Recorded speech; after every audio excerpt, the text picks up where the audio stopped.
Bienvenidos a interbolivia.com. Y es que durante los días de la crisis más grande que Bolivia vivió en su era democrática, se produjeron actos que solo pueden calificarse de terrorismo. Así fue. Por ejemplo, la instructiva para acercar a las ciudades con el objetivo de matar de hambre a sus habitantes o cortarles el agua, o el llamado a organizar milicias armadas para acabar con quienes no piensan igual. Después de la lucha pacífica que usted, señora, que usted, señor, que ustedes, jóvenes valientes, ganaron en las calles sin disparar ni un solo proyectil ni cometer ningún acto vandálico, se produjo la sucesión constitucional siguiendo estrictamente el procedimiento previsto en la Constitución Política del Estado. Como saben, soy una mujer de ley, abogada. Por eso todas las decisiones que se aprobaron a partir de esa fecha se apegaron a la normativa vigente en el país, y algunas de las determinaciones han sido en consulta ante el Tribunal Constitucional. Que no quede duda alguna del carácter democrático y respetuoso de todos los poderes del Estado y todas las instituciones que la democracia dispone, en ese no siempre fácil equilibrio entre los pesos y contrapesos de la institucionalidad democrática boliviana. Hemos encontrado el país en un estado francamente complejo y difícil. Nos mintieron durante 14 años sobre el real estado de la economía, de las reservas de gas y de la producción de los recursos naturales. Nos entregaron un país con 6 años continuos de déficit fiscal y 5 años de déficit comercial. Bolivia tuvo en estos 14 años 5 veces más ingresos, pero los bolivianos no tenemos 5 veces mejor salud, ni mejor educación, ni mejores empleos.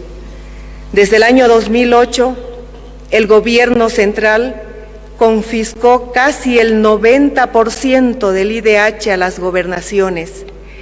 Eso significó más de 3.500 millones de dólares, que se convirtió en una especie de subvención de los departamentos al Tesoro General del Estado para financiar el derroche del grupo privilegiado del MAS, que era una élite en la cual, paradójicamente, no estaba incluido ni un solo representante indígena. Hemos actuado para destapar las ollas de corrupción del gobierno pasado, y lo que hemos descubierto es lamentable. El abuso de poder para usar recursos públicos a favor de un partido político, financiamiento con dinero del pueblo boliviano a partidos políticos extranjeros, entre otras cosas. Eso es realmente bochornoso. Hemos hallado también centenares de casos de corrupción sin ninguna responsabilidad. Parecería que lo que aquí hemos vivido fue un mundo irreal donde para robar no se agotaba el ingenio ni la complicidad. Particularmente me sorprende la actitud canalla de un senador del MAS que se ha inventado un nombre de un pueblo para construir obras fantasmas con dinero del Fondo Indígena. ¿Quién controlaba esos recursos? ¿A quién rendía cuentas ese senador? Los casos de corrupción son innumerables. Voy a mencionar algunos que no son solamente los de mayor daño al Estado, sino que reflejan el nivel de arbitrariedad y sinvergüenzura al que llegaron. La planta de urea y amoníaco recibió una inversión de más de 1.200 millones de dólares tendría que haber estado en Puerto Suárez desde el punto de vista comercial, porque su principal mercado es Brasil y el área de influencia es Santa Cruz. Por una decisión política se aumentaron 800 kilómetros al proyecto y se lo traslada a Bulo Bulo y se provoca un enorme daño económico de los bolivianos, porque al tener que construir el tendido para el ferrocarril, el daño se incrementa por lo menos en 300 millones adicionales. La empresa nacional de telecomunicaciones, los ingresos de Entel se convirtieron en una especie de caja chica del movimiento al socialismo. Se produjo un daño económico al Estado de 1.700 millones de bolivianos durante la administración Morales. Se hizo una millonaria inversión en telecentros para llegar con Internet al área rural y solamente el 35% de esos centros funcionan esporádicamente y el restante 65% de esas obras no funcionan. El costo de Internet, que es el más caro y más lento en la región, también ha sido botín de guerra. Bolivia pagó cada DPS una media de $27, cuando en realidad solo debería pagar $3,80. Esa diferencia ocasionó el daño de bolivianos 350 millones por compra de servicios de Internet. La planta procesadora de las bombas Molotov en el Ministerio de Culturas. Hemos identificado los delitos de fabricación, almacenamiento de diésel y gasolina, incumplimiento de deberes y organización criminal. Todo esto ocurría nada menos que en el Ministerio de Culturas, que por lo menos hemos descubierto que solamente fomentaba la cultura de la violencia. Los falsos médicos cubanos. El programa firmado con Cuba, que incluía el trabajo de médicos, comunicadores y técnicos, según declaraciones oficiales, ahora nos revela que menos de un tercio eran profesionales de la salud. Tenían un salario de $1.040, un viático de 68 bolivianos por día y gastos de transporte aéreo pagados por el Estado, haciendo un total de unos 9.000 bolivianos por cada uno de ellos. Pero solamente el 20% de este monto llegaba a la brigada cubana. El resto del dinero, es decir, el 80%, era desviada para financiar al castrocomunismo que tiene sometido y esclavizado a su pueblo. En más de 13 años, el gobierno de Evo Morales nunca informó sobre cuánto pagaba a las brigadas cubanas, cuáles eran los alcances de los convenios o cómo era el procedimiento de pago. En 13 años pagamos $147 millones a la Embajada de Cuba. Con ese dinero pudimos haber practicado 7.355 trasplantes renales en todo el país, lo que habría representado la mitad de los pacientes renales de Bolivia. Estos son solo ejemplos para ilustrar la situación de lo que hemos encontrado y que seguimos hallando. Y que quede claro a todos los bolivianos, no me tiembla la mano, ni me temblará la mano en proteger los recursos de aquellos que buscan usarlo para su enriquecimiento personal o ilegal.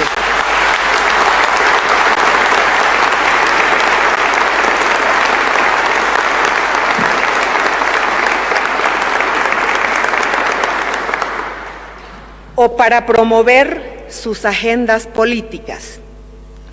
Esos tiempos ya pasaron.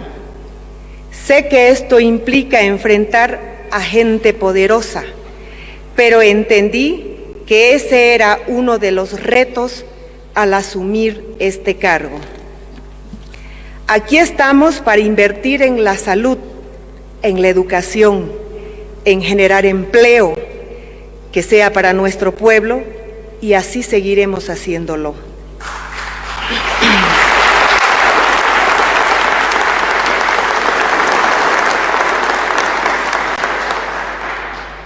Esas prácticas de dividir al país han sido y continúan siendo un obstáculo de progreso y crecimiento. No podremos nunca alcanzar nuestra capacidad máxima si unos empujan para un lado y otros para el otro. Por eso este gobierno constitucional que presido se ha fijado 3 objetivos para unir al país: la pacificación, las medidas orientadas hacia la transición democrática y la gestión eficiente y honesta del aparato estatal.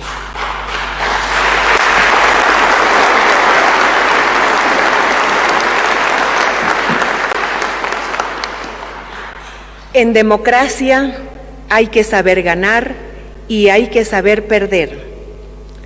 El pasado mes de octubre fuimos testigos, una vez más, de cómo alguien que no sabe perder buscó manipular el voto para perpetuarse en el poder, ejecutando el más grande engaño y fraude de la historia democrática de Bolivia.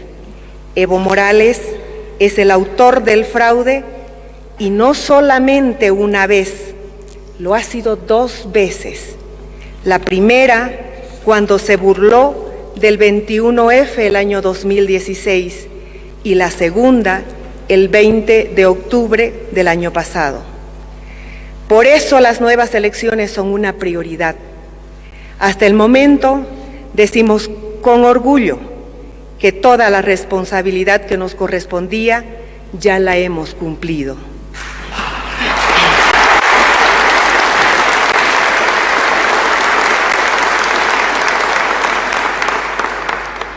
Hemos presentado ante la Asamblea Legislativa la Ley de Régimen Especial y Transitoria para la realización de las elecciones. Fue aprobada por consenso. He designado al doctor Salvador Romero como representante ante el Tribunal Supremo Electoral y otros 9 delegados ante los tribunales departamentales.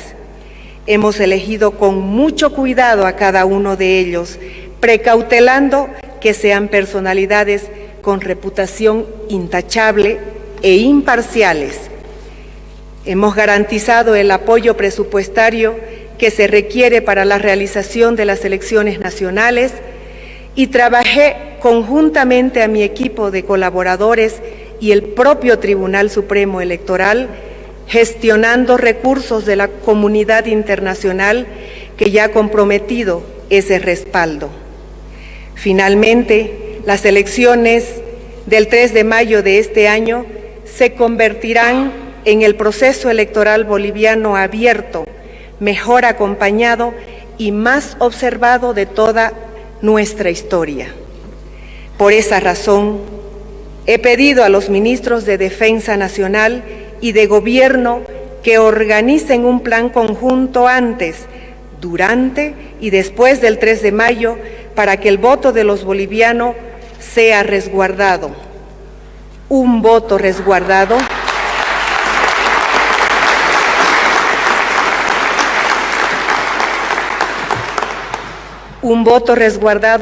se convierte en un voto respetado.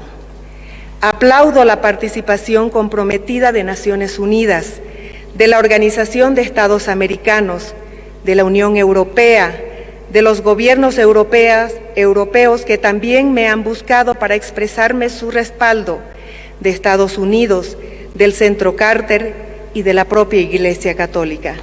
Tengan la certeza de que se podrá votar y elegir sin miedos ni temores. Tu voto, hermano boliviano, será ejercido y contabilizado en libertad.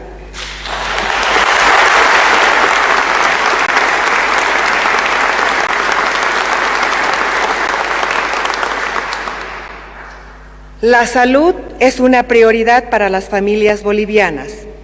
Como madre de 2 hijos, sé lo que se sufre cuando alguien cercano se nos enferma.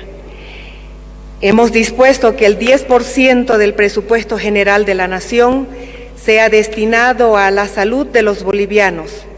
Demostramos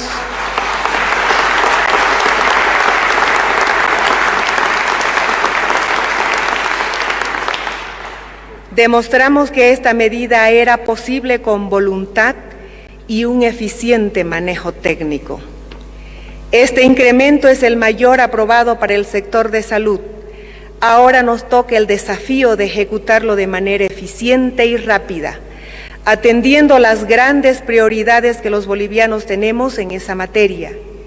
Este es apenas el primer paso. Es un paso gigante, pero necesitamos hacer esto mismo cada año, hasta ir acortando las grandes brechas en la atención médica. Culminamos con éxito el año escolar a pesar de la crisis. Nos preparamos para reiniciar el nuevo calendario escolar para aportar como gobierno a la buena educación y futuro de las nuevas generaciones. El gobierno ha dispuesto la reducción de las tarifas de electricidad en un nivel que va del 13 hasta el 50%, beneficiando a más de 2 millones de bolivianos y sin afectar a las generadoras ni distribuidoras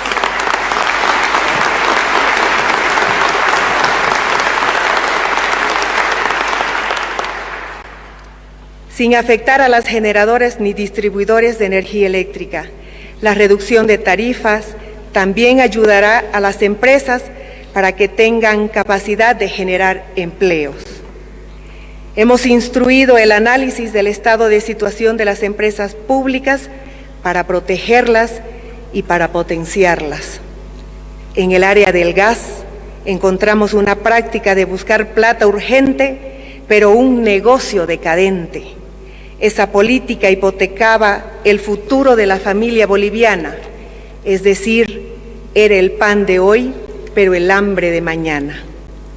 Nos ha tocado sincerar las reservas certificadas de gas e iniciar la profesionalización de la administración de la empresa petrolera de los bolivianos, lo cual nos ha permitido recuperar confianza en el mercado y garantizar un importante ingreso nacional. Aún en la difícil situación económica, nuestro gobierno ha pagado y seguirá pagando todos los bonos vigentes de beneficio a los bolivianos, así como también dará continuidad a todos los proyectos comprometidos, siempre en el marco de la ley.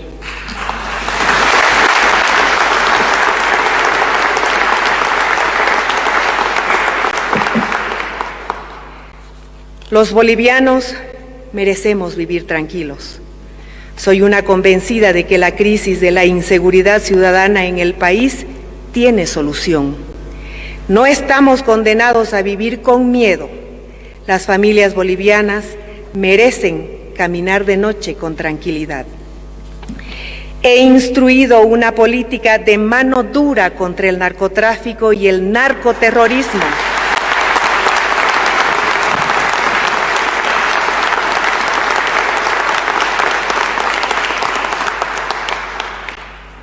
Sin ceder espacios ni retroceder en ese camino. Los resultados los estamos viendo rápidamente. Se produjeron operativos planificados que permitieron descubrir grandes fábricas de cocaína. Una de ellas tenía capacidad de producir media tonelada de cocaína al día. La otra producía 1 tonelada de cocaína diariamente. La industria que más había crecido en estos últimos 14 años ha sido la industria de la cocaína. El gobierno también ha extraditado sin dudar a 2 poderosos narcotraficantes y tiene otros narcotraficantes listos para ser extraditados.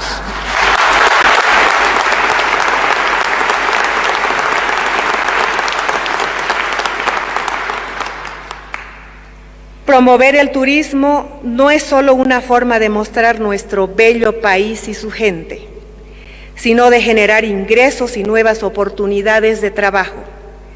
Vimos el efecto negativo que surtieron las visas a Israel y Estados Unidos. Hemos decidido eliminarlas y ya estamos comenzando a ver cambios importantes y beneficiosos para el país.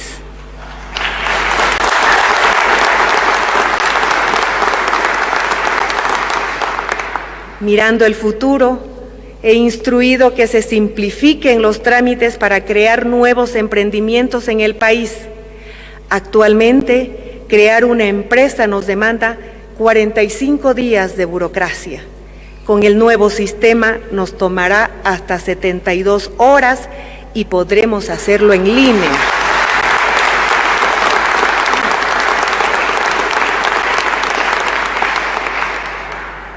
También he pedido al Servicio de Impuestos que elimine esa práctica de persecución y extorsión a los bolivianos.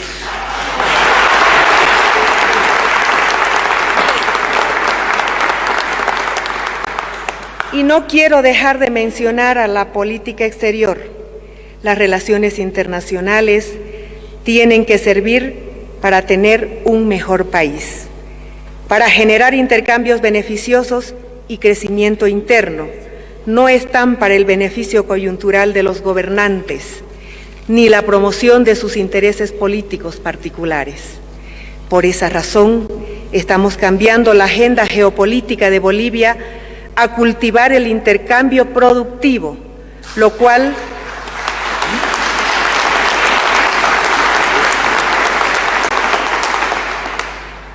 nos ha llevado a romper con dictaduras como Venezuela y expulsamos a quienes pretendieron tener injerencia en nuestros asuntos.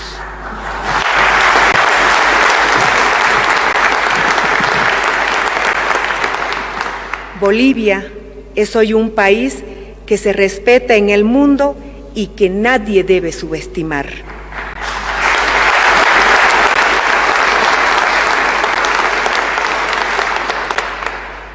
Tenemos un país verdaderamente soberano, donde la seguridad interna está en manos de los bolivianos capaces y no en grupos de inteligencia cubana o venezolana, como lo hizo el régimen anterior.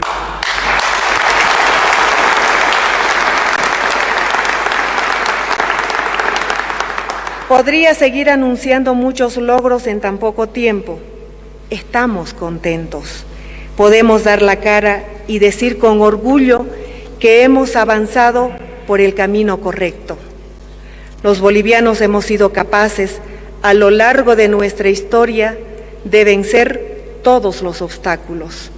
Somos un pueblo fuerte, somos un pueblo que no se rinde ante la adversidad.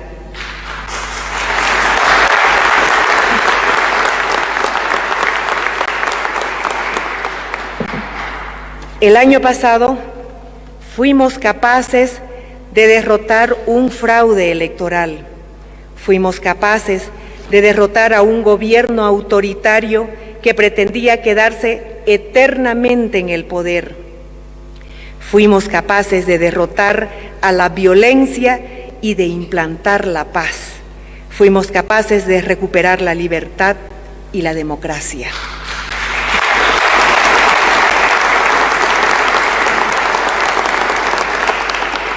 Y fuimos capaces de recuperarnos del desaliento que nos provocó el fallo del Tribunal de La Haya, que nos arrebató nuevamente la salida al mar. Todo esto fue un golpe de dimensiones históricas provocado por un gobierno irresponsable que solo buscaba la forma de quedarse en el poder.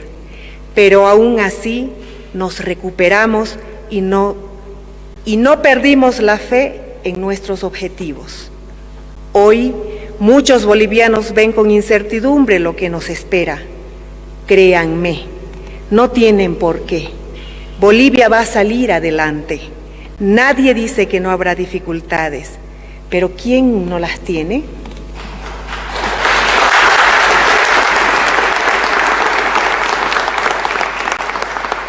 Debemos ver el futuro con optimismo. Si hemos podido liberarnos de un destino como el de Venezuela, podemos estar seguros de que la paz, la libertad y la democracia han llegado para quedarse.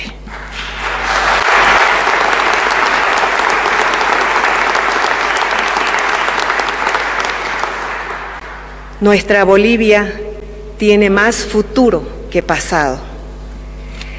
Durante las últimas semanas he estado promoviendo el consenso de los actores políticos para consolidar la democracia y la libertad que ahora respiramos.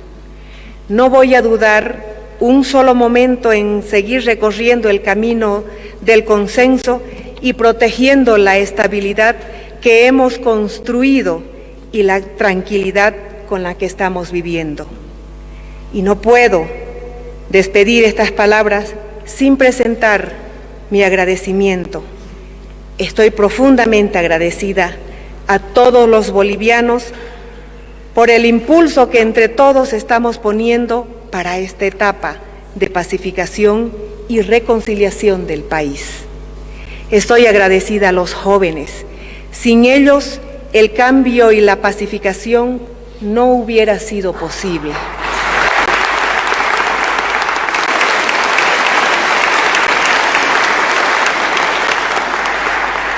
Estoy agradecida con los pueblos indígenas que han acompañado este proceso con sabiduría y decisión firme. Estoy agradecida a la mujer boliviana que desde tantos escenarios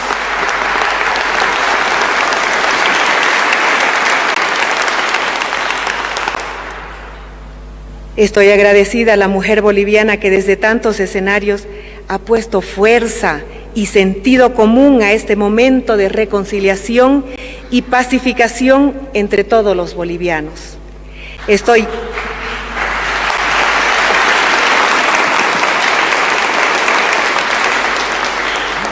agradecida a las familias bolivianas que han superado el temor y han rehecho sus vidas en la normalidad. Estoy agradecida a los trabajadores de Bolivia que junto a profesionales, empresarios pequeños, medianos y grandes han impulsado la economía para dar trabajo y bienestar. Estoy agradecida a cada departamento del país por aportar desde donde toca a la convivencia pacífica y a la armonía. Estoy agradecida a la policía y a las Fuerzas Armadas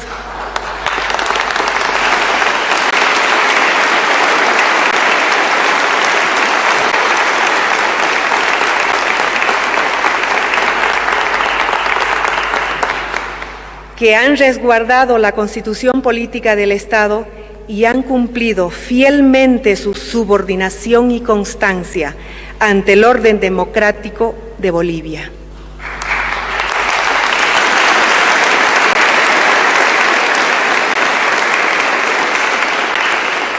También agradezco a los periodistas y a los medios de comunicación social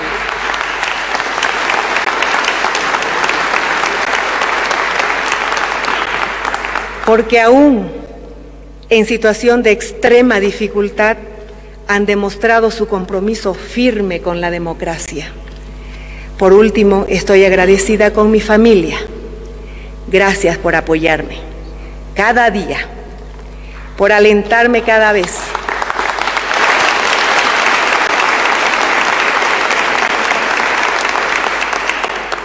Cuando acabo mi tarea como presidenta de este país por el cual siento tanto orgullo. Gracias por tanto amor. Y también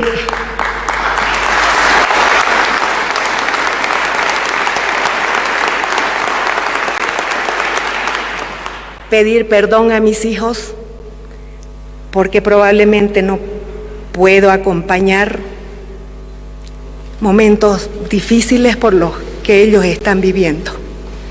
Perdón por ello.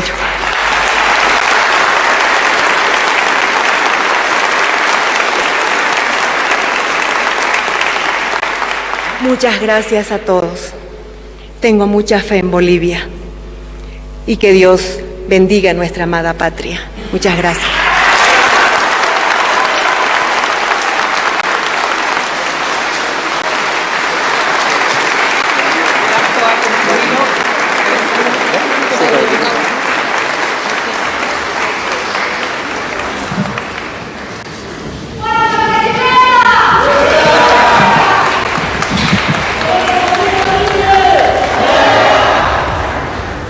Subimos vídeo y contenido todos los días.